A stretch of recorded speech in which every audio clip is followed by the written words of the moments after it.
the dust cloud rising from the main street of Salvation Creek, Texas, in the summer of 1881, announced the arrival of Maxwell Hartford's gleaming black carriage long before anyone could see the gold-trimmed wheels.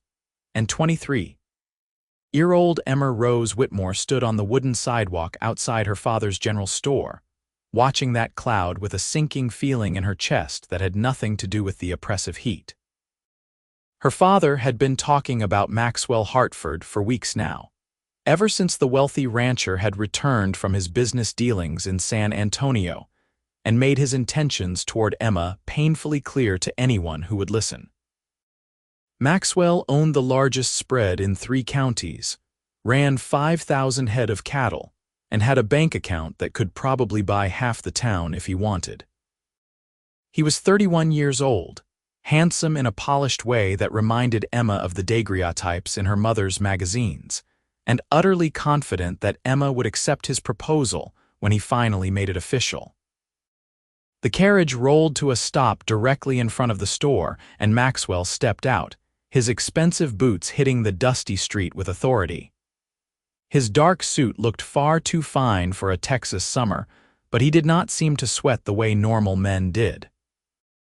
His black hair was slicked back with pomade, and his mustache was waxed to perfect points. "Miss Whitmore," he said, sweeping his hat off and bowing slightly, "you look absolutely radiant despite this dreadful heat." Emma smoothed her simple cotton dress, suddenly aware of how plain she must look compared to the finery Maxwell was used to. "Mr. Hartford, I was not expecting you today. I find that the best visits are often unexpected ones," he said with a smile that showed perfect white teeth. "I was wondering if you might do me the honor of accompanying me to the church social on Saturday evening. I understand there will be dancing, and I would consider it a privilege to have the most beautiful woman in Salvation Creek on my arm." Before Emma could formulate a response that might delay without outright refusing, her father emerged from the store, wiping his hands on his apron. Thomas Whitmore was a practical man who had built his general store from nothing after the war, and he saw in Maxwell Hartford everything he wanted for his daughter: security, status, and a life free from the grinding worry about money that had defined his own existence. "Mr. Hartford, what a pleasure," her father said warmly. "Emma would be delighted to attend the social with you. Wouldn't you, Emma?" The expectation in her father's eyes left Emma no room to maneuver. "Of course," she said quietly. "Thank you for the invitation, Mr. Hartford." "Maxwell, please," he said, taking her hand and pressing his lips to her knuckles. The gesture felt rehearsed like everything else about him. "I shall count the hours until Saturday." After Maxwell's carriage disappeared back down the street, Emma's father turned to her with poorly concealed excitement. "That man is going to propose to you soon, Emma. You realize what a fortunate position you are in.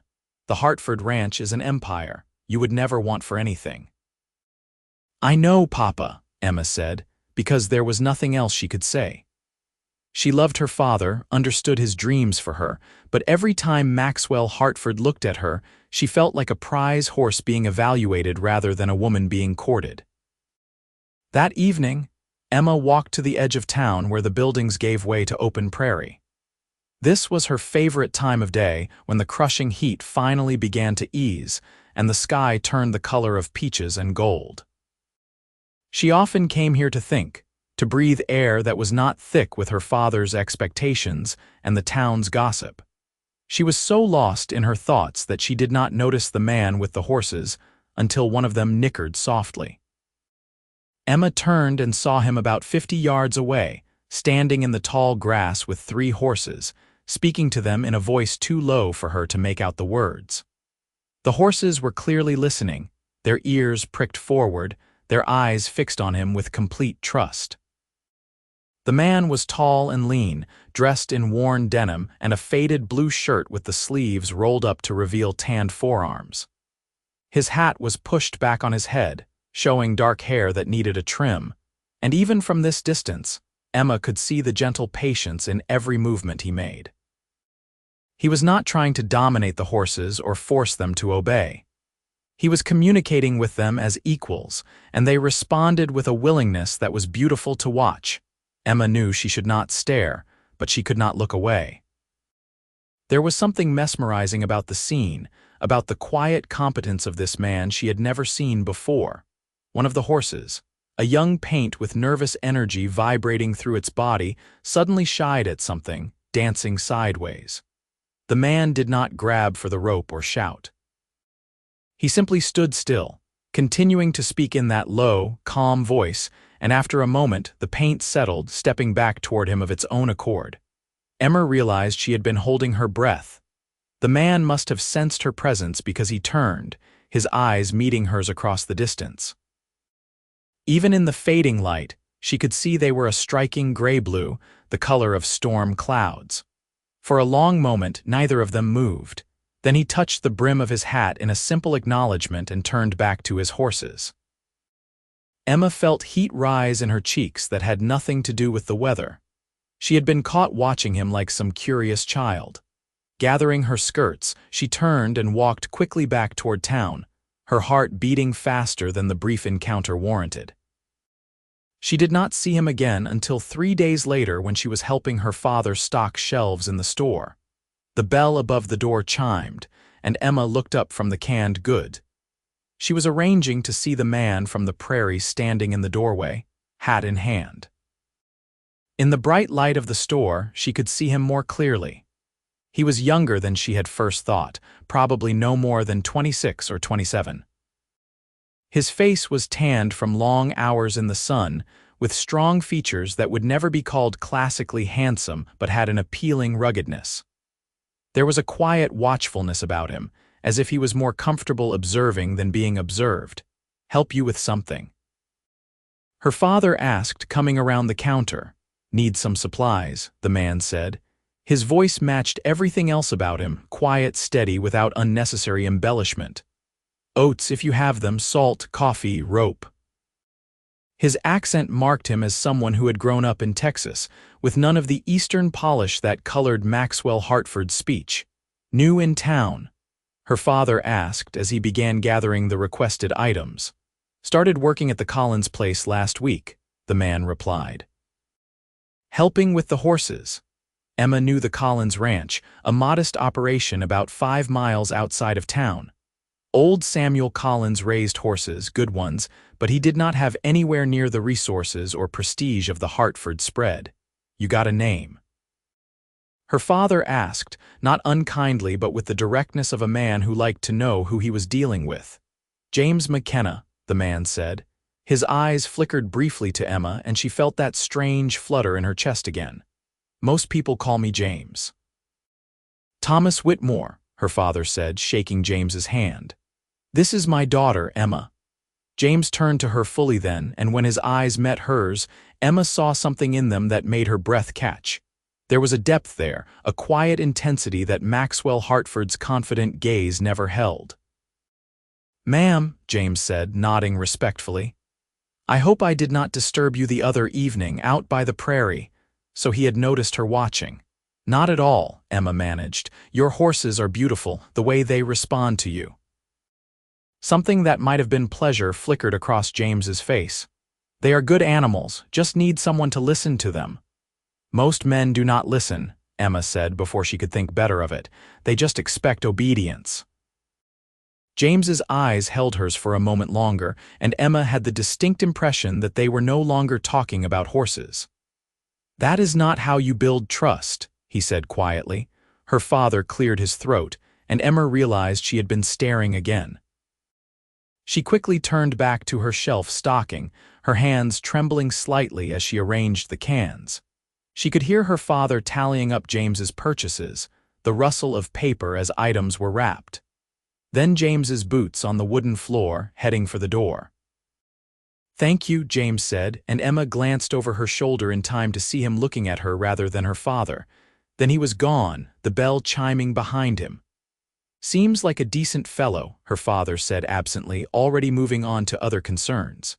"Quiet though, not much of a talker." Emma said nothing, but she could not stop thinking about those gray-blue eyes and the gentleness she had seen in James's hands as he worked with the horses.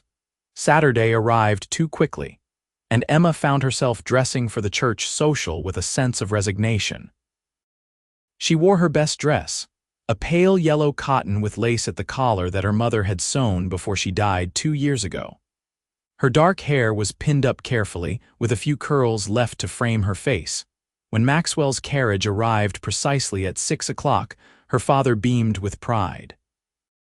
Maxwell himself looked magnificent in a black suit with silver buttons, and Emma knew that every eye in Salvation Creek would be on them when they arrived at the church.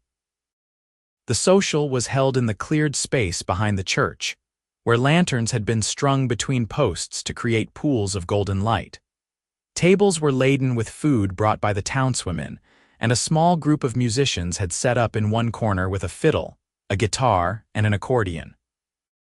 Emma could feel the weight of everyone's attention as Maxwell helped her down from the carriage. Mrs. Henderson, the minister's wife, smiled knowingly. Sarah Mitchell, Emma's closest friend, gave her a sympathetic look that suggested she understood Emma's lack of enthusiasm even if she did not quite comprehend it. "Shall we?" Maxwell said, offering his arm. He led her through the crowd like a general reviewing troops, stopping to exchange pleasantries with everyone who mattered in Salvation Creek. He made sure they saw him with Emma, made sure they understood his claim. When the music started, Maxwell swept Emma onto the makeshift dance floor. He was an excellent dancer, moving with practiced precision, but Emma felt like she was being moved through predetermined steps rather than dancing with a partner. "You are very quiet this evening," Maxwell said as they turned in time to the music. "I hope you are not unwell."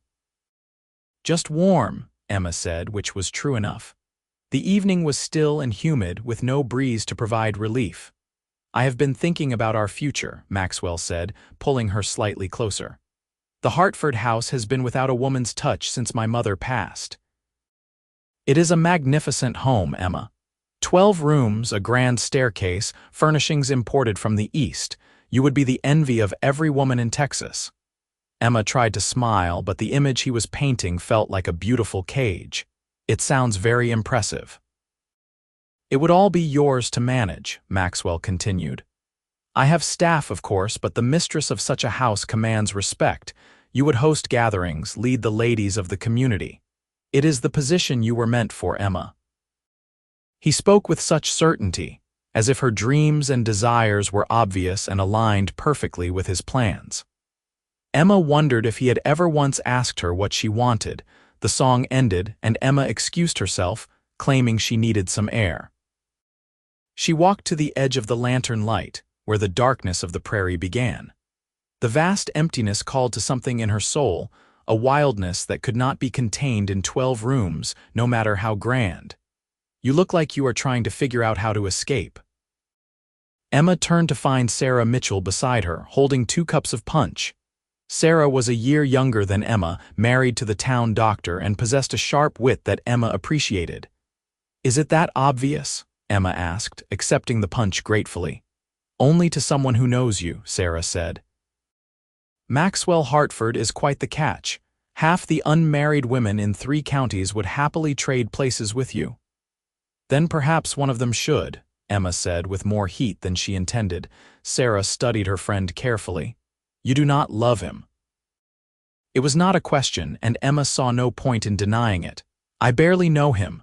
All I know is what everyone keeps telling me, that he is wealthy, that he can provide for me, that I would be a fool to refuse him." "Those things are true," Sarah said gently, "but they are not everything." Before Emma could respond, a commotion near the horses drew their attention. One of the animals, a large bay belonging to one of the ranchers, had broken its tether and was rearing, eyes rolling with fear. Men were shouting, trying to grab the trailing rope, but their aggressive movements only frightened the horse more. Emma saw James McKenna emerge from the shadows beyond the lantern light. He must have been there the whole time, she realized, probably helping tend the horses while their owners enjoyed the social. He moved toward the frightened bay with that same calm confidence she had witnessed before, his hands relaxed at his sides. "Give him space," James said quietly, but with enough authority that the men backed off. James approached the bay from an angle, not directly, speaking in that low voice Emma remembered. The horse's ears swiveled toward him, still dancing nervously but no longer rearing. James stopped a few feet away, still talking, still calm. He did not reach for the rope. The bay took a tentative step toward him, then another. Finally, the horse stretched its neck out, snuffling at James's shoulder. James raised one hand slowly, so slowly, and touched the horse's face with a gentleness that made Emma's throat tighten. The horse settled immediately, all the panic draining away. James took the trailing rope and led the bay back to the picket line, securing it properly this time. The men who had been shouting their thanks, but James just nodded and stepped back into the shadows, his work done. Emma found herself walking toward where James had disappeared, leaving Sarah behind without explanation. She found him checking the other horses, making sure the commotion had not upset them. "That was remarkable," Emma said. James looked up, surprise evident on his face, just doing what needed doing. "Most men would have tried to dominate that horse, force it back under control," Emma said. "You showed it respect." James straightened, his eyes searching her face in the dim light beyond the lanterns. "Animals are not so different from people. They respond better to understanding than force." "I wish more people believed that," Emma said softly. They stood in silence for a moment, the sounds of the social distant and muted. Emma knew she should return, knew that Maxwell would be looking for her, but she could not seem to make herself move. "I should not keep you," James said finally. "You have someone waiting, I imagine." Emma thought about denying it, but what would be the point? Everyone in Salvation Creek knew about Maxwell Hartford's courtship. "I suppose I do." She turned to go, then stopped. "Thank you for what you did, with the horse." "Any time, Miss Whitmore," James said, and there was something in his voice, some warmth, that made Emma's name sound different than it ever had before. She returned to the social to find Maxwell in conversation with several of the town's businessmen. He glanced at her with mild irritation when she appeared at his side, clearly having noted her absence. "Where did you disappear to?" he asked when the other men had moved on. "There was trouble with one of the horses," Emma explained. "I wanted to see if I could help." Maxwell laughed, a condescending sound that made Emma's jaw tighten. "My dear Emma, you should leave such matters to the men who handle such things. A woman of your position should not be concerning herself with frightened animals." Emma wanted to point out that she was not yet in any position related to Maxwell Hartford, but she held her tongue. Starting an argument at the church social would only fuel gossip and disappoint her father. The rest of the evening passed in a blur of forced smiles and polite conversation. Maxwell took her home at precisely 9 o'clock, helped her down from the carriage with exaggerated courtesy, and kissed her hand. "I believe we make a striking couple," he said with satisfaction. "The town certainly thinks so. I will call on you Monday evening, Emma. There is something important I wish to discuss with your father and you." Emma knew what that meant. The proposal was coming, the moment when refusing would become infinitely more complicated and painful. "Good night, Mr. Hartford," she said, not committing to anything. She lay awake that night, staring at the ceiling of her small bedroom, thinking about the choice that was rapidly approaching. Maxwell Hartford represented everything practical and sensible. Refusing him would devastate her father, would mark her as foolish in the eyes of the town. But when she closed her eyes, it was not Maxwell's polished face she saw. It was a pair of gray-blue eyes and hands that could gentle a frightened horse with nothing but patience and respect. The following week brought a heat wave that made everyone in Salvation Creek move slowly, conserving energy. Emma helped in the store, the work providing at least some distraction from her turbulent thoughts. She kept expecting to see James McKenna again, but he did not return for more supplies. On Wednesday afternoon, Emma was in the back storeroom checking inventory when she heard raised voices in the main store. She stepped out to find Maxwell Hartford facing her father across the counter, both men looking pleased about something.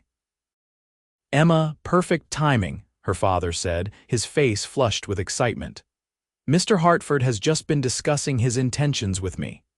Emma's heart sank.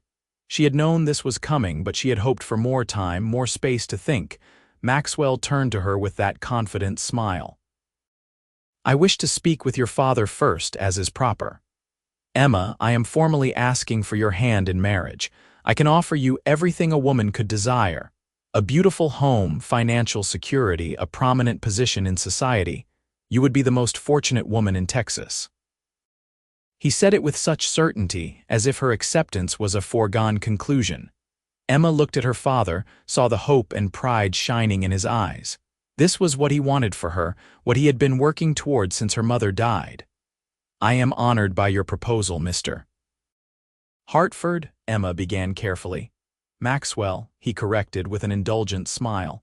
"Maxwell," Emma continued. "This is a significant decision. Might I have some time to consider it properly?" The smile froze on Maxwell's face, and her father's expression shifted to confusion. "Consider it." Maxwell repeated as if the words made no sense. "Emma, surely you understand what I am offering. What more is there to consider?" "A lifetime commitment deserves careful thought," Emma said, trying to keep her voice steady. Her father came around the counter, taking her hands. "Emma, what is there to think about? Mr. Hartford can provide for you in ways I never could. You would never know hardship or want. This is a blessing."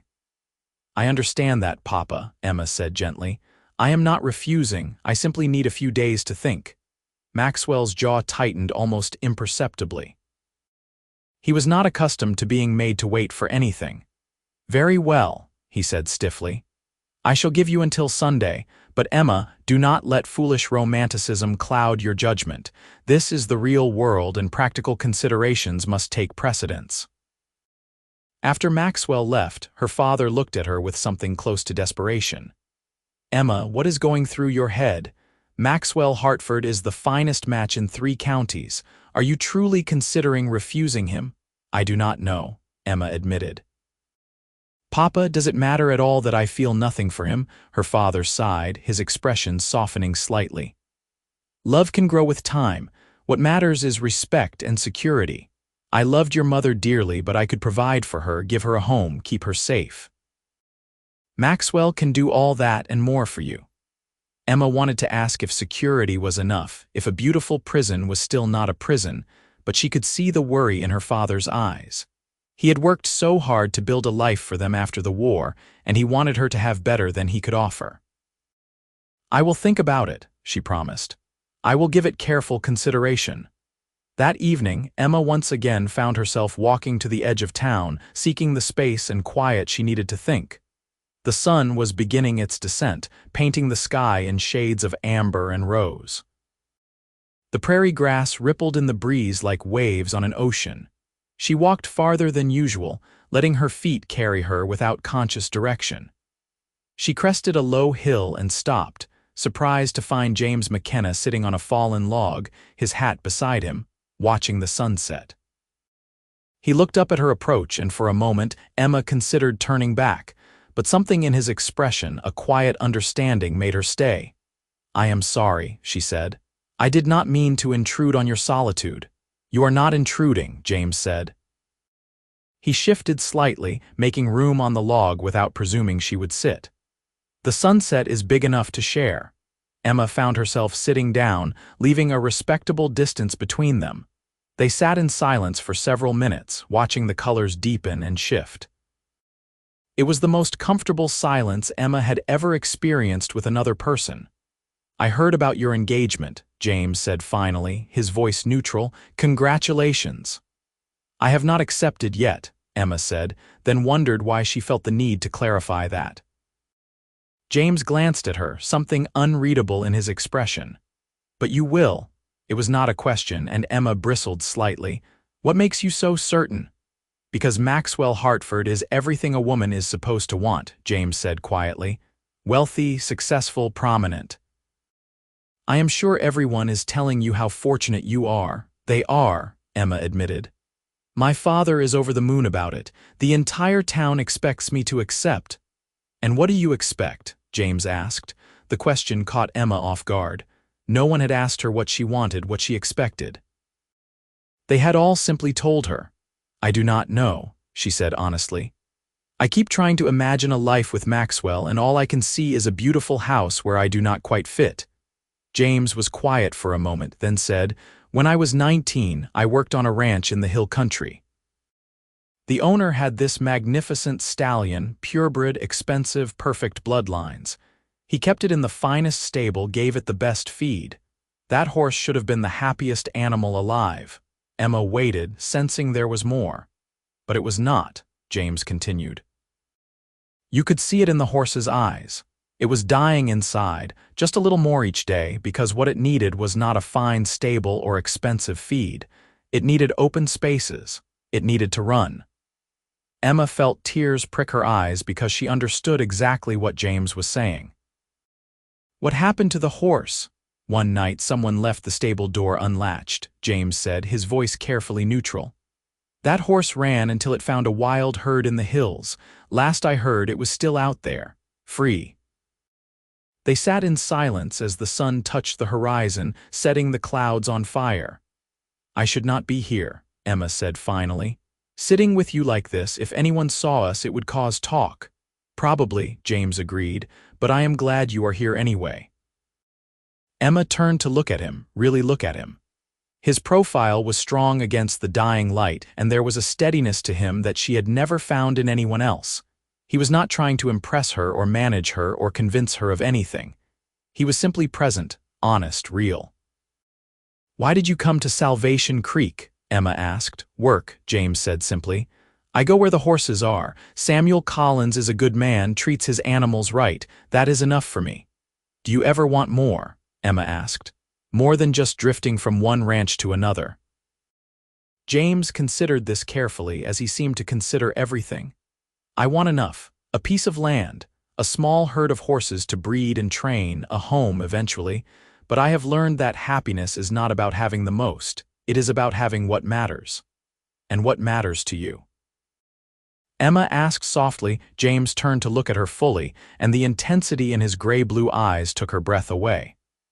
"Honesty, freedom, work that means something, someone to share the sunset with who does not need the sunset to be anything other than what it is." Emma felt like he had reached into her chest and put words to feelings she had never been able to articulate. They sat there as the last light faded, and Emma realized that she was making a choice simply by being here, by wanting to stay in this moment longer than she should. Finally, when the first stars began to appear, Emma stood. "I should get back before my father worries." James stood as well, retrieving his hat. "I will walk partway with you. It is getting dark." They walked in comfortable silence until the lights of Salvation Creek became visible. Then James stopped, staying in the shadows beyond the reach of the town's glow. "Whatever you decide," James said quietly, "I hope it is what you truly want, not just what everyone tells you that you should want." Emma wanted to say something, wanted to explain the impossible position she was in, but the words tangled in her throat. Instead, she simply nodded and walked back to town alone, feeling James's eyes on her until she turned the corner onto Main Street. The next few days were torture. Emma moved through her tasks mechanically, helping in the store, attending church on Sunday with her father, smiling and nodding as townspeople congratulated her on her upcoming engagement. The news had spread despite the fact that she had not actually accepted yet, fueled by Maxwell's certainty and her father's enthusiasm. On Sunday afternoon, Maxwell arrived at the store dressed in his finest suit, carrying a small velvet box that could only contain one thing. Emma's father ushered them into the parlor of their modest living quarters above the store, beaming with pride. Maxwell sat beside Emma on the sofa, while her father took the chair opposite, playing the role of chaperone despite the fact that the outcome of this visit was considered predetermined. "Emma," Maxwell began, opening the velvet box to reveal a ring with a diamond so large it seemed almost vulgar. "I am asking you again, formally and in front of your father, to be my wife. I will provide you with everything you could possibly need or want." I will be a devoted husband and expect you to be a devoted wife. What do you say?"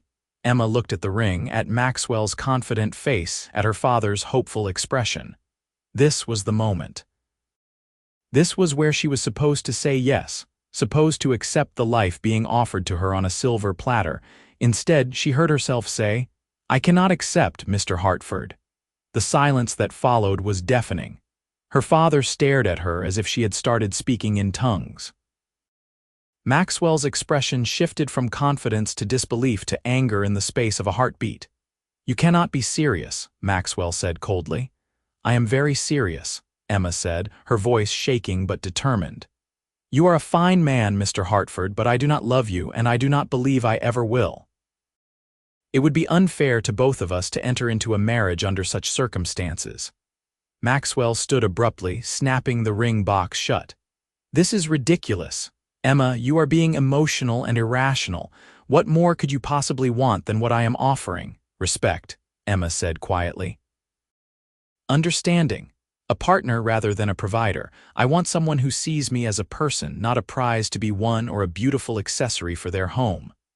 "Emma Rose Whitmore," her father exploded, finding his voice at last. "What has gotten into you? Do you have any idea what you are throwing away?" "I know exactly what I am refusing," Emma said, standing to face both men. "And I know it is not enough." Maxwell's face had gone hard, all pretense of romantic interest vanished. "You are making the biggest mistake of your life. No other man of quality will want you after this. You will end up a spinster running your father's store and wondering what you threw away." "Then that will be my choice," Emma said. Maxwell turned to her father. "Thomas, surely you can talk sense into your daughter." Her father looked old suddenly, tired and defeated. "I will try, Mr. Hartford. Please give me some time with her." After Maxwell stormed out, slamming the door behind him hard enough to rattle the windows, Emma's father turned to her with a mixture of anger and desperation. "What have you done?" he asked. "Emma, that was our future security, your chance at a real life. Why would you throw that away?" "Because it was not my life, Papa," Emma said, tears streaming down her face now. "It was the life you wanted for me, the life Maxwell wanted for me, but it was not the life I wanted for myself." "And what life do you want?" her father demanded. "To struggle, to scrape by, to know hardship? I have worked so hard to keep you from that." "I know you have," Emma said, going to her father and taking his hands. "And I love you for it.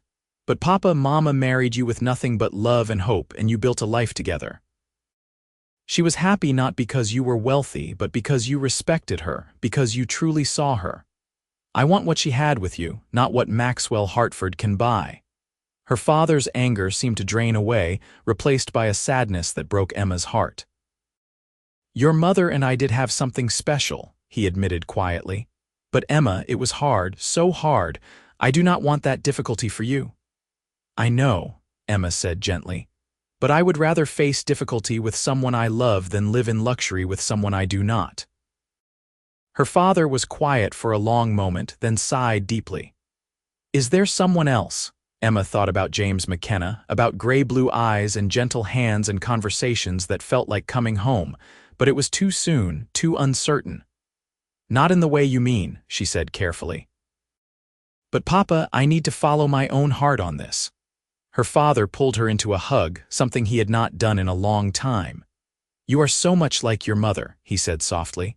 "Stubborn and brave and far too independent for your own good. I pray you know what you are doing."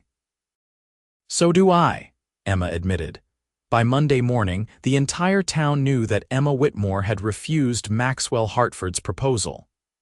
The news spread faster than wildfire, and Emma could feel the weight of everyone's shock and judgment every time she stepped outside. Mrs. Henderson stopped by the store specifically to tell Emma what a foolish girl she was. Sarah Mitchell came by to offer support, though even she seemed bewildered by Emma's decision. The men who gathered on the store's porch to gossip shook their heads and muttered about young women getting ideas above their station. Maxwell Hartford made his displeasure known through his absence and his silence, which somehow felt more ominous than if he had raged publicly. Emma heard through town gossip that he had left for San Antonio on business, telling people he needed to get away from Salvation Creek's provinciality for a while. Emma tried to ignore the talk, tried to focus on her work, but it was hard. She had not realized until now how much her social standing had depended on her father's respectability and Maxwell's interest. Now that she had refused the town's most eligible bachelor, she found herself subtly but definitely snubbed. On Tuesday evening, unable to bear another minute of the store's confining walls and her father's worried looks, Emma walked out to the prairie again. She had been hoping, though she would not admit it even to herself, that James might be there. He was not. The prairie stretched empty and vast, and Emma felt her loneliness acutely. She had made her choice, had refused the easy path, but what now? She had no plan, no idea what she was hoping for or moving toward. She had only known what she could not accept. She was walking back toward town when she heard hoofbeats behind her. Emma turned to see James riding one of Samuel Collins's horses, a handsome gray gelding that moved with easy grace. James pulled up when he reached her, dismounting in one fluid motion. "Miss Whitmore," he said, concern evident in his voice. "Are you all right?" Emma laughed, but it came out more bitter than she intended. "That seems to be the question everyone is asking, though most people have already decided the answer is no." James's eyes searched her face. "I heard what happened with Hartford." "Of course you did," Emma said. "The entire town is talking about little else. Emma Whitmore, the fool who threw away her golden opportunity." "Is that what you think you did?" James asked quietly. Emma met his eyes, those steady gray-blue eyes that never seemed to judge or demand. "No," she said honestly. "I think I refuse to live a lie, but that does not make the aftermath any easier." James was quiet for a moment, then said, "Would you like to meet my horses, the ones I am training?" The question surprised Emma. "Now, why not?" James said with a small smile, "unless you have somewhere else you need to be." Emma thought about her father's worried silence, the store's oppressive walls, the weight of the town's disappointment. "I would like that very much." James helped her mount the gray gelding, then swung up behind her. Emma was acutely aware of his solid presence at her back, his arms on either side of her as he held the reins. It was improper, she knew, scandalously so. If anyone saw them, it would only add fuel to the gossip fire. She found she did not care. They rode out to the Collins ranch as the sun began its descent. Samuel Collins was sitting on his porch, and he raised a hand in greeting when he saw them approaching. "Evening, Emma," Samuel called. He was an older man, somewhere in his 60s, with kind eyes and a weathered face. "Come to see James's horses." "If that is all right," Emma said. "More than all right," Samuel said. "The boy works magic with those animals. About time someone besides me appreciated it." James led Emma to a corral behind the barn where 4 horses stood. 3 were young, barely more than colts, but they came to the fence at James's low whistle, ears pricked forward with interest. The 4th, standing slightly apart, was older, a mare with scars on her flanks and a wariness in her eyes. "This is what I do," James said simply. "Samuel buys horses that others have given up on, ones that have been broken badly or mistreated, and I help them remember that people can be trusted." Emma watched as James climbed into the corral, moving slowly and deliberately. The 3 young horses pushed at him gently, looking for treats, clearly comfortable with his presence. The scarred mare stayed back, watching. James did not approach her directly. Instead, he simply stood in the corral, talking softly, letting the mare see that he was no threat. After several minutes, the mare took a tentative step forward, then another. "Her name is Willow," James said, still not looking directly at the mare. "She was owned by a man who thought breaking a horse meant breaking its spirit. When Samuel bought her at auction, she would not let anyone within 10 feet of her." Emma watched, hardly breathing, as Willow slowly crossed the corral. The mare stopped a few feet from James, trembling slightly. James remained still, patient, talking in that low, soothing voice. Finally, Willow stretched her neck out and touched her nose to James's shoulder. James raised one hand very slowly and ran it gently down the mare's face. Willow sighed, a deep release of tension, and leaned into his touch. Emma felt tears streaming down her face and did not fully understand why. There was something profound in what she was witnessing, something about patience and respect and the possibility of healing. James spent another few minutes with each horse, then climbed out of the corral. When he saw Emma's tears, concern flickered across his face. "Did I upset you?" he asked. "No," Emma said, wiping at her cheeks. "The opposite. James, what you do, the way you see these animals, the way you help them, it is remarkable." James looked embarrassed by the praise. "It is just horses." "It is not just horses," Emma said firmly. "It is about understanding that trust has to be earned, that every creature deserves respect and patience. That is rare, James. That matters." They stood looking at each other in the fading light, and Emma felt something shift between them, something that had been building since that first moment she saw him in the prairie grass. "I should take you home," James said softly, "before your father worries." They rode back slowly, neither of them in a hurry. When they reached the edge of town, James helped Emma down from the horse. "Thank you," Emma said, "for showing me the horses, for understanding." "Emma," James said, then stopped, seeming to struggle with what he wanted to say. Finally, he continued, "What you did, refusing Hartford, that took real courage. Do not let anyone tell you it did not." "Even if I have no idea what comes next?" Emma asked. "Especially then," James said. "Sometimes the bravest thing you can do is walk away from the wrong path before you know where the right path leads." Emma wanted to ask if he might be part of that right path, but it was too soon, too much. Instead, she simply said goodnight and walked back to the store, feeling lighter than she had in days. Over the following weeks, Emma settled into her new reality as Salvation Creek's most talked about scandal. She helped in the store, endured the gossip and judgment, and tried to figure out what she wanted to do with her life. Her father was slowly coming to terms with her decision, though she knew it pained him to see her snubbed by people who had previously courted their favor. Emma began to notice that James came to the store more frequently than strictly necessary for someone buying supplies.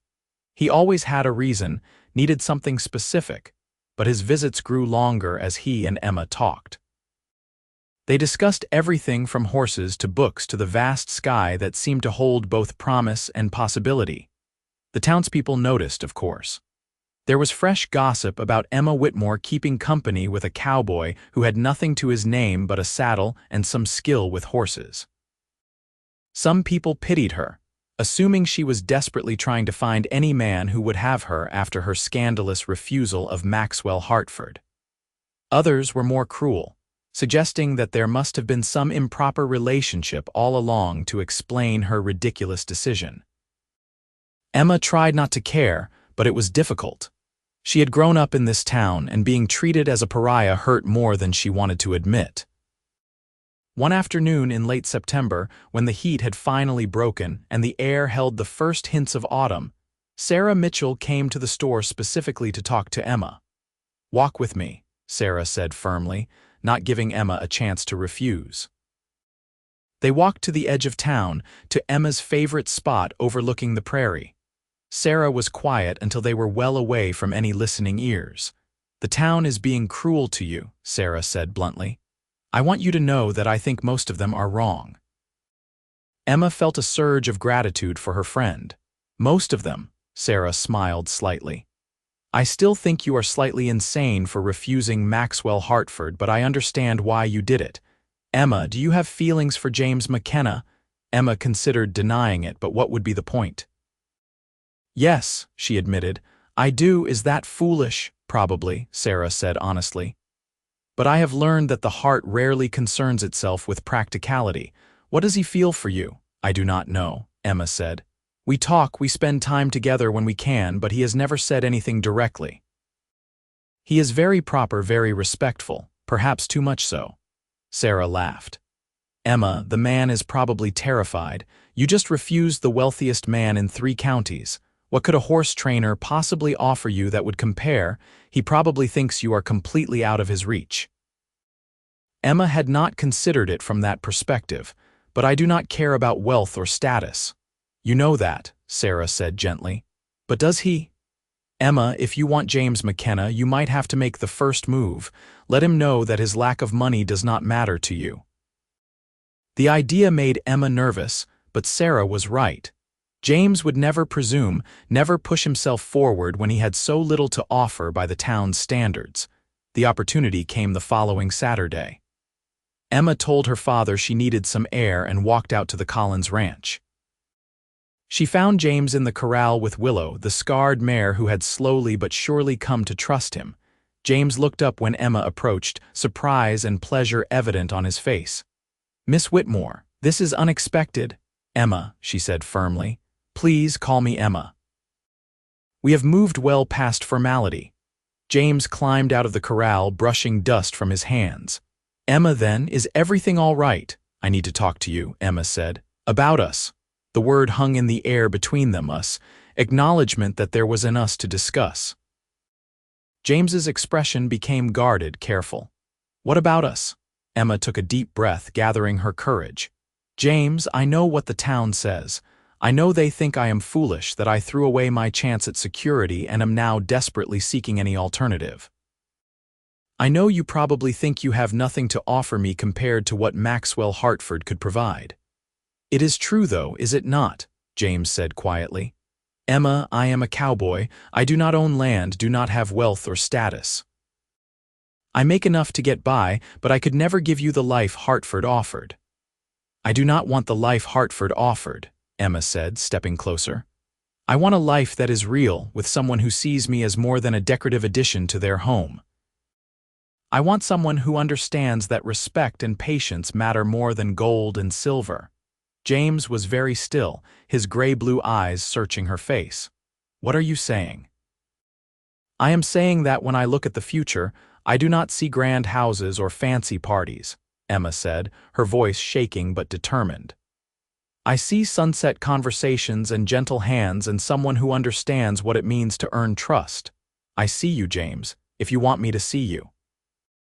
The silence stretched between them, and for a terrible moment, Emma thought she had misjudged everything, had embarrassed herself beyond redemption. Then James reached out and took her hand, his calloused fingers warm and strong. "Emma, I have wanted you to see me since the first moment I saw you standing in the prairie grass, looking like you were trying to figure out whether to stay or run. But I did not think I had any right to hope for more than friendship." "You have the right," Emma said softly, "if you want it." James pulled her closer, his free hand coming up to cup her face. "I want it more than I have wanted anything in my life. But Emma, I have to be honest with you. I cannot offer you an easy life. It will be hard work and uncertainty. I am saving to buy my own land, but it will take time. I can promise you respect and partnership and all the love I have, but I cannot promise you comfort or luxury."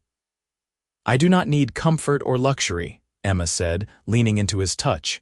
"I need honesty and freedom and work that means something. I need someone who does not try to make me into something I am not. I need you, James."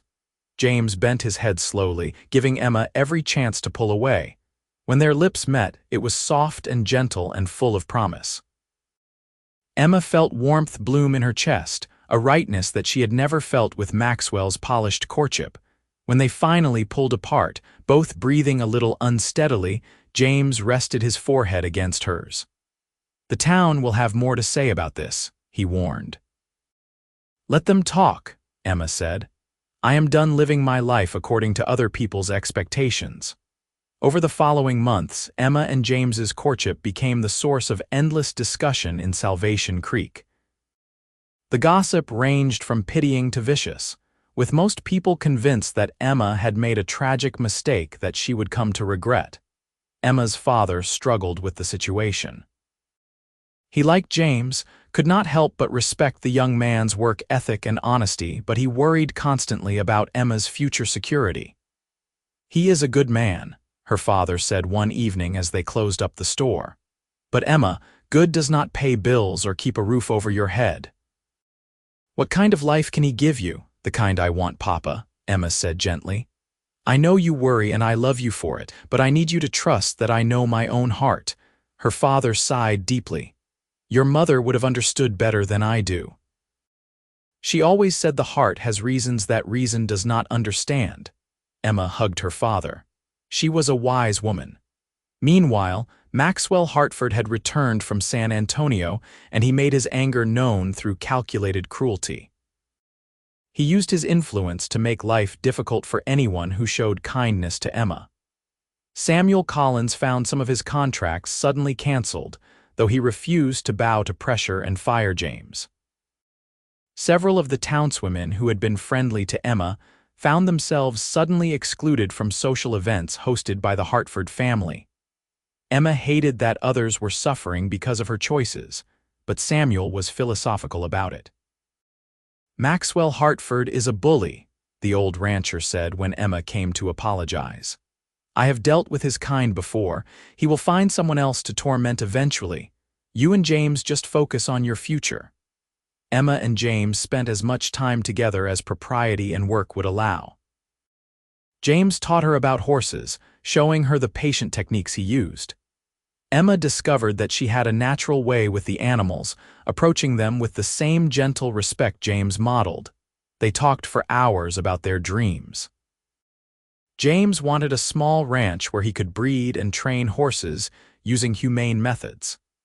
Emma wanted to help, wanted to build something meaningful with her own hands rather than simply managing a household staff. They both wanted children eventually, wanted to raise them with love and freedom to find their own paths. As winter approached, James began working extra jobs around town, saving every penny he could. He was determined to buy land before he proposed to Emma officially, wanted to be able to offer her something tangible. Emma did not care about the land or the house. She would have married James with nothing but the clothes on their backs. But she understood that this mattered to him, that he needed to feel he could provide at least the basics. Christmas came and went. Emma's father gave his blessing to the courtship, though his worry never fully disappeared. Some of the townspeople began to soften slightly, seeing that Emma's happiness with James was genuine and lasting.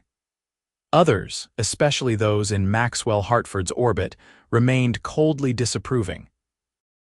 In early March of 1882, nearly a year after Emma and James had first met, James came to the store with a look on his face that made Emma's heart race.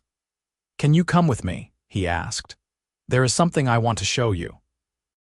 Emma told her father she was stepping out and followed James to where his horse was waiting. They rode out of town together, heading west into land Emma was not particularly familiar with. After about 30 minutes, James stopped at her rise overlooking a small valley. A creek ran through it, lined with cottonwood trees. The land rolled gently, covered in prairie grass that would be lush in the spring and summer. "What do you think?" James asked. "It is beautiful," Emma said honestly. "Why are we here?" James dismounted and helped Emma down, then pulled a folded paper from his pocket. "Because this morning I signed the papers to buy this land. 160 acres. It is not much, but it is ours if you want it. Emma Rose Whitmore, will you marry me?" Emma's eyes filled with tears as she threw her arms around James's neck. "Yes, yes, 1,000 times yes." James held her tightly, his face buried in her hair. "I do not have a ring yet. I used everything I had saved for the down payment on the land, but I will get you one, I promise." "I do not need a ring," Emma said, pulling back to look at him. "I just need you." They stood on their land, their future home, kissing as the March wind blew around them. Emma felt a joy so profound it was almost frightening. This was nothing like the life she would have had with Maxwell Hartford, with his grand house and his servants and his social standing. This was raw and uncertain and full of hard work ahead. It was perfect. They were married 3 weeks later in a simple ceremony at the church. Emma wore a dress she had sewn herself, simple white cotton with lace at the collar. James wore his best clothes, which were not particularly fine, but he looked at Emma as if she were the most precious thing he had ever seen. Her father walked Emma down the aisle, tears streaming down his face. "Your mother would be so proud of you," he whispered before giving her hand to James. "You followed your heart. That takes courage. Most of the town attended, curiosity overcoming disapproval. Maxwell Hartford was notably absent, having left for San Antonio again the day the engagement was announced. Sarah Mitchell stood up with Emma, beaming with happiness for her friend. Samuel Collins stood with James, the old rancher clearly delighted to see his best worker so happy. The minister spoke about love and partnership, about building a life together through faith and hard work. When James and Emma exchanged vows, promising to honor and cherish each other through whatever came, there was not a dry eye in the church. The reception was held at the church hall, with food contributed by the townspeople. It was nothing compared to the lavish affair a marriage to Maxwell Hartford would have produced, but Emma did not care. She danced with James, laughing and breathless, and felt more wealthy than any amount of money could make her. As the evening wound down, James and Emma left the hall to ride out to their land. Samuel Collins had lent them a wagon, and several people from town had contributed furniture and household items to help them start their new life. The house was not much yet, just a small cabin that James and Samuel had built over the past month. It had 3 rooms, a main room that served as kitchen and living space, a bedroom, and a small storage area. It was rough and simple, but it was theirs. James carried Emma over the threshold, both of them laughing. He set her down gently, and they stood in the middle of their home, looking at each other. "Are you scared?" Emma asked softly.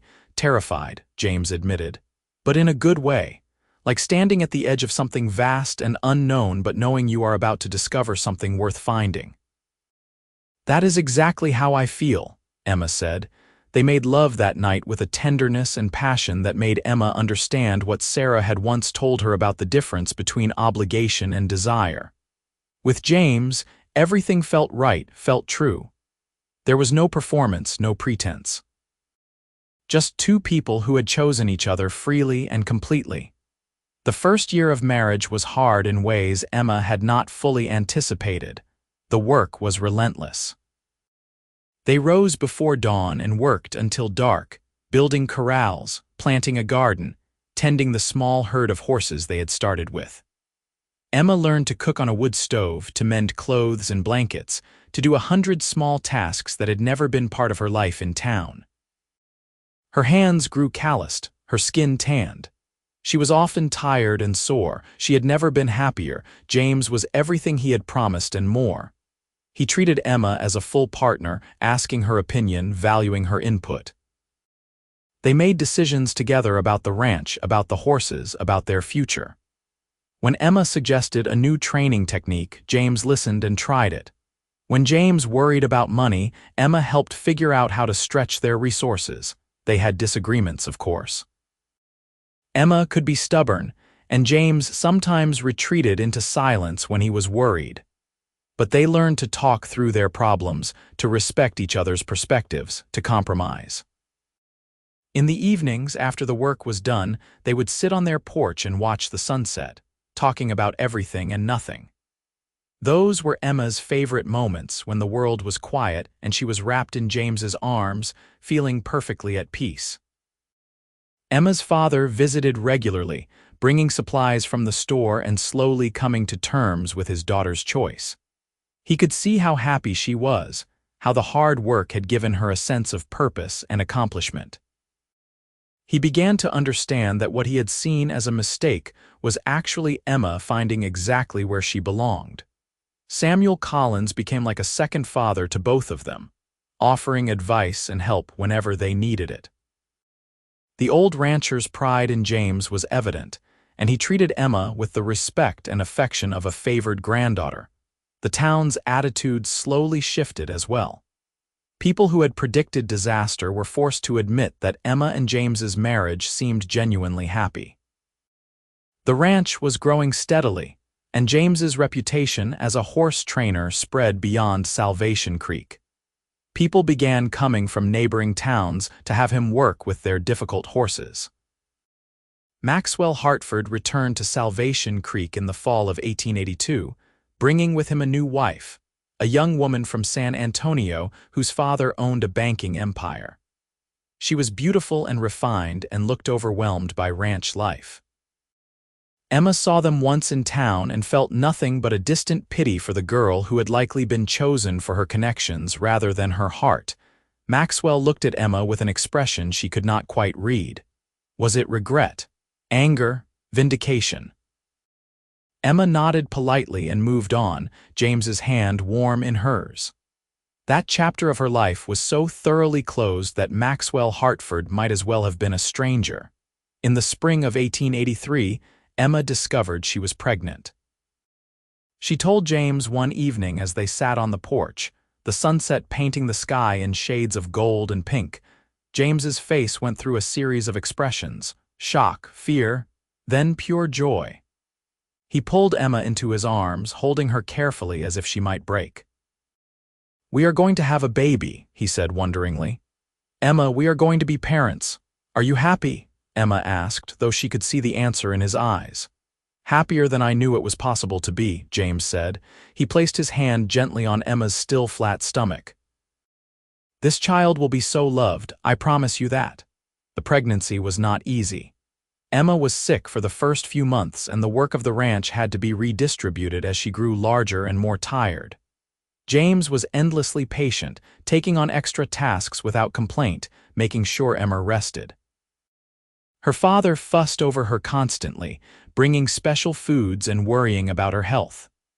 Sarah Mitchell visited regularly, offering advice and support from her own experience as a mother. In December of 1883, after a long and difficult labor attended by the town's midwife, Emma gave birth to a son. They named him Thomas Samuel McKenna, after Emma's father and Samuel Collins, the two men who had believed in them from the start. James cried when he held his son for the first time, this tiny, perfect creature who looked up at him with unfocused eyes. "Hello, Thomas," James whispered. "Welcome to the ranch. Your mother and I have been waiting for you." Emma watched her husband cradle their child with the same gentle strength he brought to everything, and her heart felt like it might burst from the fullness of it. Young Thomas was a happy baby, healthy and curious. He grew surrounded by horses and open sky, learning to walk in the prairie grass, his first words a garbled attempt at horse and papa. The ranch continued to prosper. By 1885, James and Emma had built a reputation throughout the region. Their horses were sought after not just for their quality but for their temperament, trained with patience and respect rather than force. They expanded the cabin, adding 2 more bedrooms and a proper kitchen. It was still modest compared to most ranches, but it was comfortable and filled with love.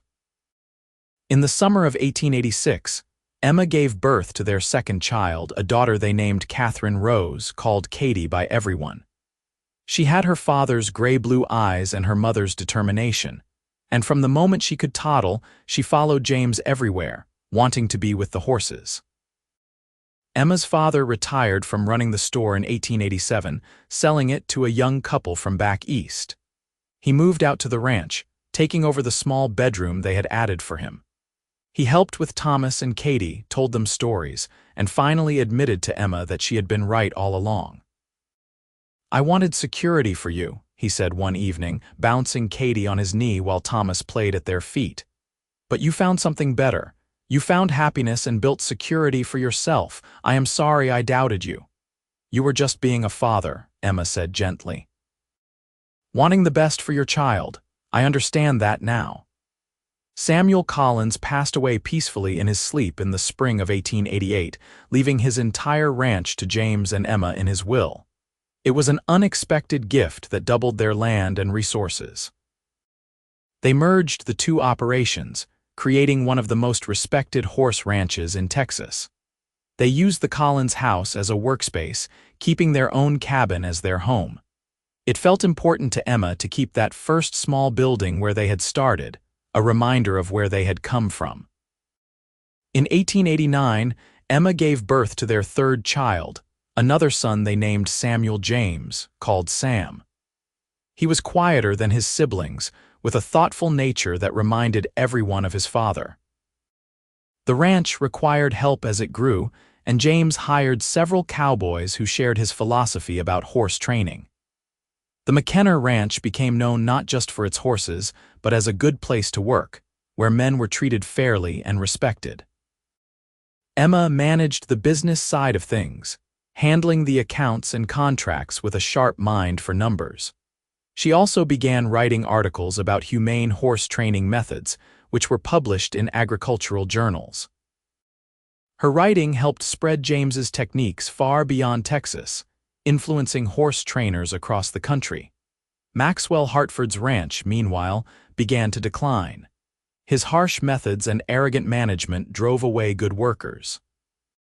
His marriage was rumored to be unhappy, his wife spending most of her time in San Antonio rather than on the ranch. By 1890, Hartford was selling off land to cover debts. Emma felt no satisfaction in hearing about Maxwell's troubles. She had moved so far beyond that chapter of her life that his struggles seemed distant and unimportant. In the fall of 1890, as Emma approached her 33rd birthday, she stood on the porch of their cabin watching her children play in the yard.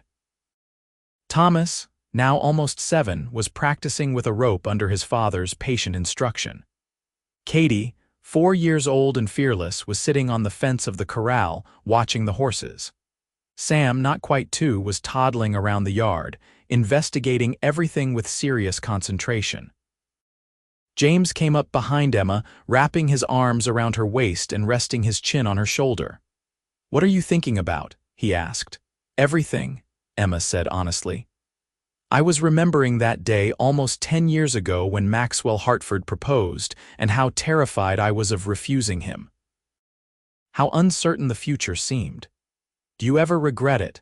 James asked quietly. Emma turned in his arms to face him. "Not once, not for a single second. James, you gave me everything that matters. A partnership, respect, freedom to be fully myself, love that grows deeper every year. These beautiful children, this life we have built together. How could I ever regret choosing that?" James kissed her softly.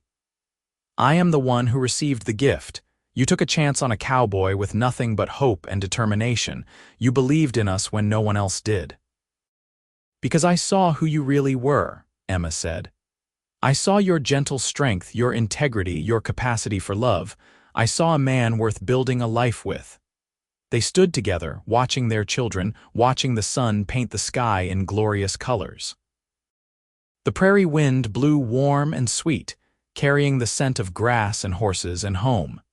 Emma thought about the girl she had been, standing in the dust of Salvation Creek's Main Street, watching Maxwell Hartford's carriage approach with dread. She had been so uncertain then, so afraid of disappointing everyone, so unsure of her own heart. Now she knew.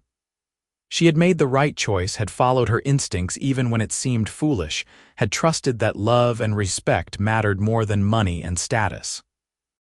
The town had gasped when she chose the quiet cowboy over the wealthy rancher. Many had predicted disaster, had said she would regret her impulsive decision. But Emma's heart had never wavered. From the moment she saw James McKenna working with his horses, speaking to them with patience and respect, she had recognized something essential. She had seen a man who understood that true strength lay not in dominance but in gentleness, not in taking but in giving, not in controlling but in partnering, and she had been right. As the years continued to pass, the McKenna Ranch became a cornerstone of the community. Emma and James were respected not just for their success, but for their integrity and generosity. They hired young men who needed a chance, taught them skills and gave them purpose. They helped neighbors during hard times, sharing resources when others struggled. Their children grew strong and confident, raised with love and freedom to discover their own paths. Thomas showed an aptitude for training that rivaled his father's, with a special talent for working with young horses. Katie developed a head for business that impressed even Emma, taking over much of the record-keeping by the time she was 12. Sam turned out to have a gift for breeding, able to see which horses would produce the best offspring with an almost uncanny accuracy. In 1895, when Emma was 37 and James 40, they welcomed their 4th child, a daughter they named Grace Elizabeth. She was a surprise, born 10 years after Sam, and she brought renewed joy to the household. Grace was adored by her older siblings and doted on by her grandfather, who declared her the sweetest child who ever lived. Emma's father passed away peacefully in his sleep in the winter of 1897, surrounded by his family. He had lived to see his daughter not just happy but truly flourishing, building something remarkable with the man she had chosen against all advice. His last words to Emma were, "Your mother would be so proud. I am so proud. You knew your own heart and you followed it home." The new century arrived with celebration and hope. The McKenna Ranch was now one of the most successful operations in Texas, known far and wide for the quality of its horses and the humanity of its methods. James had trained several proteges who went on to establish their own ranches using his techniques, spreading his philosophy across the West. Emma's writings had been collected into a book, published in 1899, titled Gentle Methods: Humane Horse Training for the Modern Ranch. It became required reading for serious horse trainers and earned Emma recognition as one of the leading voices in agricultural reform. But more than professional success, Emma and James had built a life of genuine contentment. They still sat on their porch every evening watching the sunset, talking about their day. They still reached for each other in the night, their passion mellowed but not diminished by time. They still made each other laugh, still challenged each other, still chose each other every single day. In the spring of 1905, Thomas married a young woman named Margaret who shared his love of horses. They built a house on the ranch land, and Thomas took over more of the daily training operations, allowing James to slow down slightly. Katie shocked no one by announcing that she had no intention of marrying, at least not anytime soon. She was too interested in expanding the ranch's business connections, and she had discovered a talent for negotiation that made her invaluable. "Maybe someday," she told her mother. "But right now, I am exactly where I want to be." Sam married in 1906, and his wife Sarah brought her own small ranch into the family, further expanding their operations. Young Grace, now 10 years old in 1905, was showing signs of having inherited the best of both parents, her father's patience and her mother's sharp mind. She announced that she intended to be a veterinarian, something almost unheard of for a woman, but Emma just smiled and told her daughter that she could be anything she worked hard enough to become. In the summer of 1906, Emma stood in almost the same spot where she had stood that evening 25 years earlier, watching the sunset and thinking about choices and chances. She was 48 years old now, her hair streaked with gray, her hands marked by decades of hard work. She was beautiful in a way that had nothing to do with youth and everything to do with contentment. James came out to join her, moving a bit slower than he once had but still strong and capable at 51. He pulled her close, and they watched the sky turn gold and crimson. "Do you remember that first sunset we watched together?" Emma asked. "Out on the prairie before everything changed." "I remember every moment with you," James said. "But yes, I remember that one especially. I thought you were the most beautiful thing I had ever seen, and I was certain you were completely out of my reach." "I thought you were the first person who had ever really seen me," Emma said. "Not as a daughter to be managed or a prize to be won, but as a person with my own dreams and desires." "You were brave," James said. "Braver than you probably realize. You risked everything, your security, your father's approval, the town's respect, to follow your heart." "It never felt brave at the time," Emma admitted. "It felt terrifying, but also necessary. Like not choosing you would mean losing myself." They stood in comfortable silence for a while, then James said, "Thomas and Margaret told me today that they are expecting. We are going to be grandparents." Emma felt joy bloom in her chest. "A grandchild, our family keeps growing." "The way a family should," James agreed. "Emma, I need you to know something. Every day of these 25 years, I have thanked God that you saw something in me worth choosing. You gave me everything: a home, a family, a purpose. You made me want to be better than I was." Emma turned to face him fully, cupping his weathered face in her hands. "We made each other better. That is what real love does. It does not diminish or control. It expands and elevates. You taught me that, James. You showed me what partnership really means." James kissed her forehead, her cheeks, her lips. "I love you, Emma McKenna, more than the day we married, more than I thought it possible to love anyone." "I love you too," Emma said. "More than words can express. You are my best choice, my greatest adventure, my home." As the sun slipped below the horizon and the first stars began to appear, Emma reflected on the journey that had brought her here. She thought about that dusty street in Salvation Creek, Maxwell Hartford's confident assumption that she would accept him, her own fear and uncertainty. She thought about the moment she had seen James with his horses and recognized something essential in his gentle strength. She thought about the courage it had taken to refuse the easy path, to choose uncertainty over security, love over luxury. The town had gasped when she made her choice. They had predicted disaster, had said she was throwing her life away on a foolish romantic notion. They had not understood what Emma knew in her bones, that a life of authentic love and mutual respect, no matter how humble, was worth more than all the grand houses and social standing in the world. Her heart had never wavered, not once in 25 years. Even in the hardest times, when money was tight and the work seemed endless, when the children were sick or the weather destroyed their crops, Emma had never doubted her choice.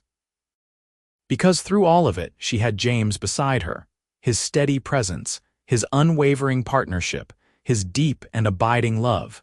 They had built something remarkable together, not just a successful ranch but a family rooted in love and respect. They had raised children who were confident and capable, who knew they were valued for who they were rather than what they might achieve. They had created a home where people were treated with dignity, where hard work was balanced with joy, where every sunset was a reminder of beauty and possibility. Emma thought about all the women who had married for money or position, who had accepted proposals from men they did not love because it was practical, because it was expected, because they could not imagine another path. She wondered how many of them lay awake at night feeling empty despite their full bank accounts, lonely despite their crowded social calendars. She pulled James closer, breathing in the familiar scent of him, horses and leather, hay and home. This, she thought. This was what she had chosen. Not the security of wealth but the richness of love.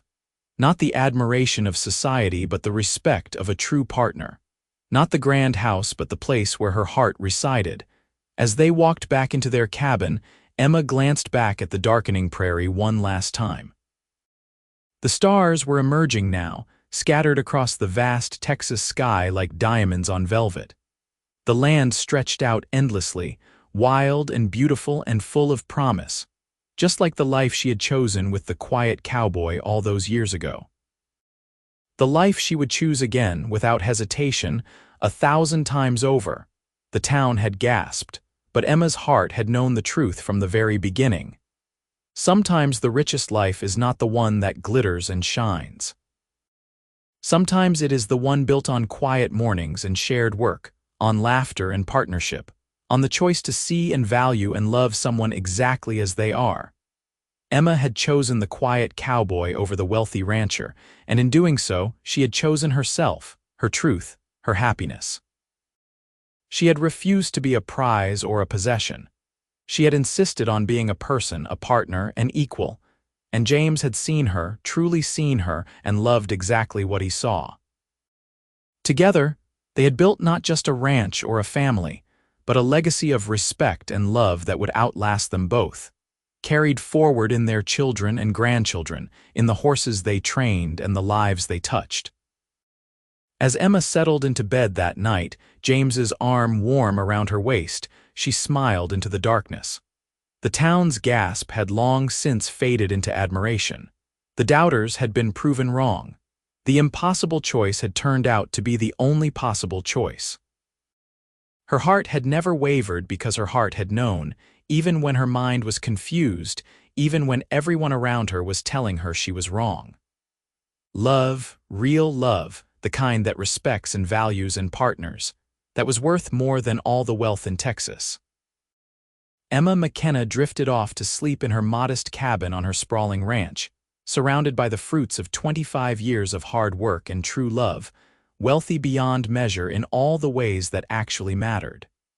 She had chosen courage over comfort, love over luxury, partnership over position.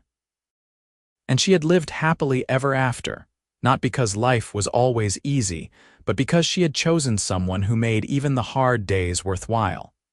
Someone who saw her for who she really was and loved her completely. Someone who understood that building a life together meant respecting each other's dreams, supporting each other's growth, and choosing each other, again and again, through all the seasons of life. The quiet cowboy and the brave young woman who chose him had proven that sometimes the most scandalous choice is simply choosing to follow your heart. And sometimes, that choice leads you exactly where you were always meant to be, home.